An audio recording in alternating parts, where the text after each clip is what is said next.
ازيكم عاملين ايه؟ يا رب تكونوا بألف ألف خير. أهلا بكم في قناة قلم وسبورة، ومتنسوش تعملوا لايك وسبسكرايب للقناة. هناخد النهاردة أول درس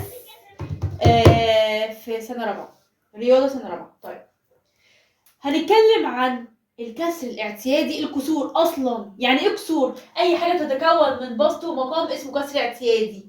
بسط فوق اسمه بسط، تحت اسمه مقام. يعني ايه؟ اهي كل حاجة هنشوفها يعني ايه. يعني هنا مثلا ده اسمه ايه؟ ده عايزة بسط وعايزة مقام. دي عبارة عن بيتزا ومتقسمة. هي متقسمة لكام؟ متقسمة ل4. هو اتاكل منها كام؟ اتاكل منها 1. يبقى فوق ده الجزء الملون، تحت ده العدد الكلي.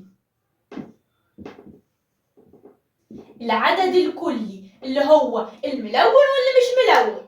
كام واحد ملون؟ 1 على كام؟ 1 2 3 على 4. اسمها ايه؟ لما اقول انا عايزه دي اسمها ايه؟ صيغه لفظيه اسمها ربع. طيب حاجه كمان، 3 على 4. ايه ده؟ ممكن اقولك اعمل لي نموذج اللي هو فيه 3 على 4 اهو. نموذج يعني ارسم رسمه. 3 على 4 البسط فوق اللي هو الملون، 1 2 3 على 4 اهو. انا مقسمه البيتزا دي ل4. هو ما ينفعش امس غير الدوائر بس؟ لا طبعا. مستطيل، 1 2 3 4 هلون 3. دي اسمها 3 على 4. يبقى انا كده عرفت اي حاجه بتتكون من بسط ومقام اسمه كسر اعتيادي. هي كسور تكتب في صوره بسط ومقام. وعلى فكره خلي بالكم ان البسط يبقى اصغر من المقام. ده الفعلي، ده الطبيعي، ده العادي. ايه ده؟ هو في يا مس ممكن المقام البسط يبقى اكبر من المقام؟ بس انا عايزاكم تحفظوا دلوقتي عشان المره الجايه هقول لكم ايه الانواع التانيه. يبقى ايه هو الطبيعي؟ الطبيعي ان البسط يبقى اصغر من المقام. البسط يبقى صغنطوط خالص. ركزوا معايا، الطبيعي ان البسط يبقى اصغر من المقام. وده لو قال لي ارسمي نموذج. طيب حاجه كمان، ده اسمه ايه؟ كسر اعتيادي. طيب حاجه كمان اسمها كسر الوحده. كسر الوحده، كسر الوحده. يعني ايه كسر الوحده؟ كسر الوحده يعني وحده واحده بس. يعني البسط يساوي 1. البسط بيكون 1. ربع، خمس، سدس، تمن اهو. كل ده اسمه كسر الوحدة. كل ده اسمه كسر الوحدة. كسر الوحدة البسط بتاعها بيبقى 1 صحيح. طب هيجيلي ازاي في الامتحان؟ هيجيلي شوية كسور ويقول لي طلعي لي كسر الوحدة اهو. البسط 1 صحيح. طيب ده أول جزء. تاني جزء بيتكلم عن ايه؟ تاني حاجة لما اقول لك مثلا 1 صحيح، دي بتساوي ايه؟ 1 صحيح يعني بيتزا كاملة اتاكلت كلها. عبارة عن مثلا 1 على 4. لو انا البيتزا دي مقسماها رباع كده، 1 على 4 زائد 1 على 4 زائد 1 على 4 زائد 1 على 4 اهو. طب تعالي كده نجمع ده. بس احنا عايزين نجمع. بجمع البسط بس. لما جمع زي ده بجمع البسط بس. طالما المقام موحد يبقى البسط هجمعه بس. طب والمقام هو انا هغير التقسيمه عشان خاطرك يعني ولا ايه؟ هي رباع. هو انا قسمتها 4 اجزاء، هي هتفضل كده. هتساوي 1 2 3 4 وتحت 4 ثابت. ايه ده؟ طب ما هو 4 على 4 فيها الواحد صحيح كلها اتاكلت. ادي ربع زائد ربع زائد ربع زائد ربع. ربع زائد ربع زائد ربع زائد ربع يساوي 1 صحيح. الجمع. طيب يا مس يبقى اي حاجه فيها 1 صحيح. استنى، في بتاع جه في دماغي دلوقتي. بيقول لي هنا 1 على 4 زائد 1 على 4 زائد 1 على 4 زائد كام عشان يدينا 1 صحيح. بتيجي كتير جدا في الامتحانات. طيب انا ممكن اشطب احط كده علامه كده اشطب واحد دي واعملها اللي هي كام؟ واحد صحيح اللي هي كام؟ 4/4. ثواني يا مس، انت اشمعنى قلتي 4/4؟ طب ما ممكن 5/5. لا، ما انا ببص للمقام. المقام لازم يكون موحد 4، يبقى كله 4. طب فوق واحد صحيح دي عباره عن 4/4، يبقى هنا ناقص ايه؟ 1 2 3، يبقى واحد ناقص ايه؟ 1/4. تاني تاني بتيجي كتير في الامتحان برضه. بيقول لي مثلا هنا 2/5 زائد كام عشان يديني واحد صحيح. ايه ده يا مس؟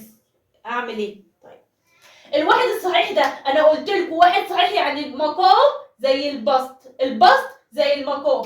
5/5 هيساوي واحد صحيح، 6/6 هتساوي واحد صحيح، 7/7 هتساوي واحد صحيح، 8/8 هتساوي واحد صحيح. اي حاجه على اي حاجه ادينا واحد صحيح. طب هنا بقى لسه هختار ايه؟ اشمعنى؟ هختار اللي نفس المقام بتاعه. يعني هنا كده احط خط كده واقول دي كانها 5/5.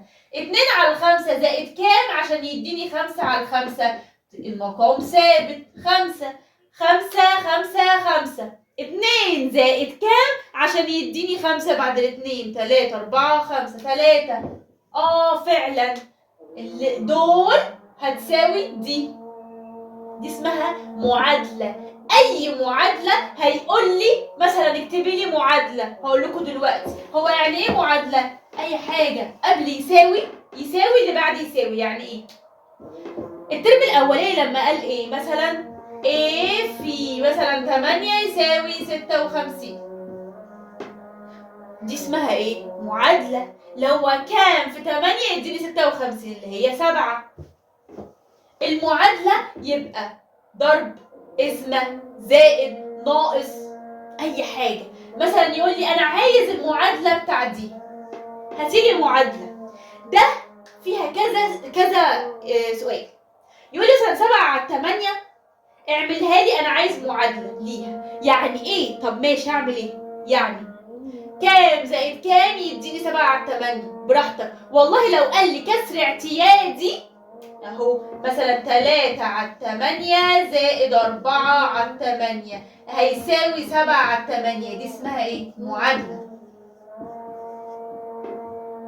طب قال لي دي معادلة كسر اعتيادي. طب لو قال لي انا عايز 7/8 دي معادلة كسر الوحدة. حاضر، هيبقى 1/8 اهي، وحدة زائد 1/8 زائد 1/8، يعني 1/8 7 مرات، زائد 1/8 زائد 1/8. كده كام؟ 1 2 3 4 5 6 7 هتساوي 7/8 اهي. دي اسمها معادلة الكسر الاعتيادي اللي هو اي حاجة عادي، وهنا دي معادلة كسر الوحدة، معادلة كسور الوحدة، ودي معادلة الكسر الاعتيادي. تمام؟ سهلة جدا. طب لو قال لي دي كده معادلة، طب لو قال لي حلل 7/8 حللها هي. لو قال لي حلل وسكت ممكن اجيب له دي او ممكن اجيب له دي. ممكن يقول لي حلل لي 7/8 ب3 طرق، ماشي، ادي طريقة، ادي تانية، تالتة. الطريقة التالتة احللها. يبقى انا عايزة كده هقول لكم دلوقتي الإجابة وبعد كده اقول لكم حاجة تانية.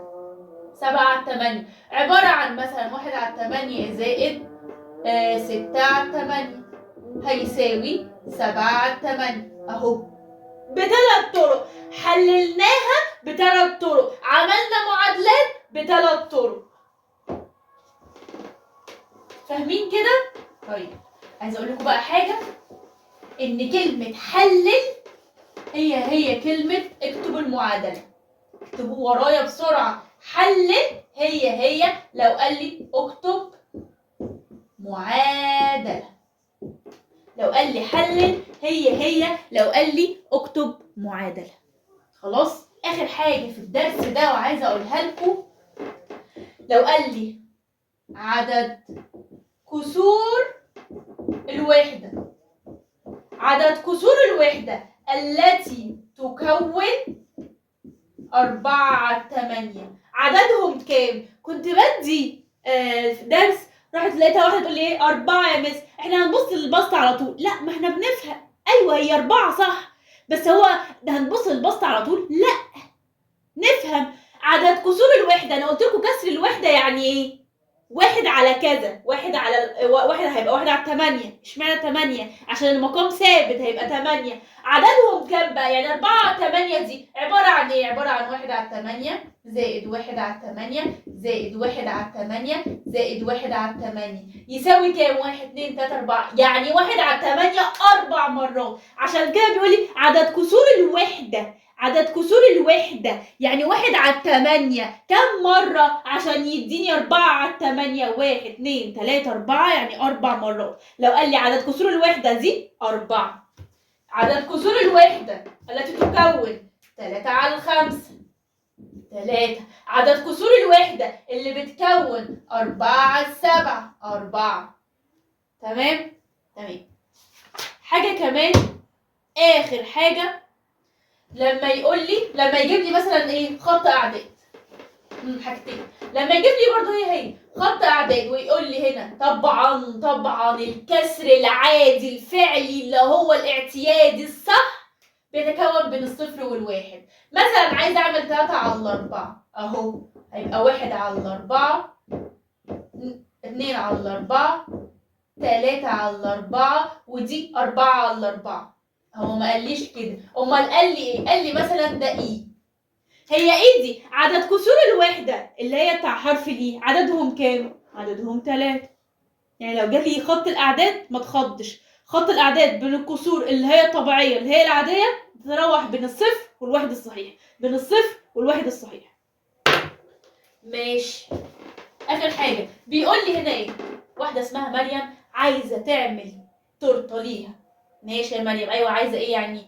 والله انا لقيت في الوصفه 5 على 8 كيلو جرام كاف جيم ميم من الدقيق. واحده اسمها مريم عايزه تعمل 5 على 8 كاف جيم ميم دقيق. هي الوصفه جايه كده، وهي معاها كوبايه. الكوبايه دي بتساعي تمن بس. هي معاها كوبايه، الكوبايه بتاعتها دي بتشيل تمن بس. يبقى هي كده كام مره هتحط عشان تكون الدقيق؟ تاني، هي محتاجه 5 أتمان كيلو جرام من الدقيق. هي معاها كوبايه يشيل تمن واحد بس. خلاص نعملها بقى بالتمن؟ لا، هي عايزه تمشي على الوصفه بالظبط. طب خلاص، يبقى الكوبايه، على فكره خلي بالكوا الكوبايه دي فاضيه. عشان كتير وانا برضو بديله يقول لي ايه يا مس، طب ما هي خدت تمن يبقى 5 على 8 ناقص 1 على 8. انا بقول ايش الكوبايه فاضيه. هو مكتوب كده اللي هي دي يا جماعه بتشيل تمن. الكوبايه فاضيه وبيقول متدرجه كده وبيقول دي بتشيل تمن. طيب هتحتاج بقى هتحط كام مره عشان تكون 5 على 8؟ هتحط 5 مرات. تمن وتمن وتمن وتمن وتمن هتعمل 5 على 8. انا عندي جروب عامله فيه ان شاء الله باذن الله عشان ما يحصلش زي الترم الاولاني. عامله جروب كل جمعه ان شاء الله هنراجع فيه كل الدروس دي كلها. كل شويه يعني كل جمعه هراجع بتاع الاسبوع كله، كل جمعه هراجع بتاع الاسبوع اللي فات واللي قبله كله، بحيث اول لحد الامتحان خلاص انتوا تكونوا واثقين من نفسكم اللي هو الله الرياضه دي جميله وسهله. اي حد عايز اللينك بتاع الواتس يبقى يعمل لي كومنت وهحط له اللينك بتاع الواتس. يلا باي.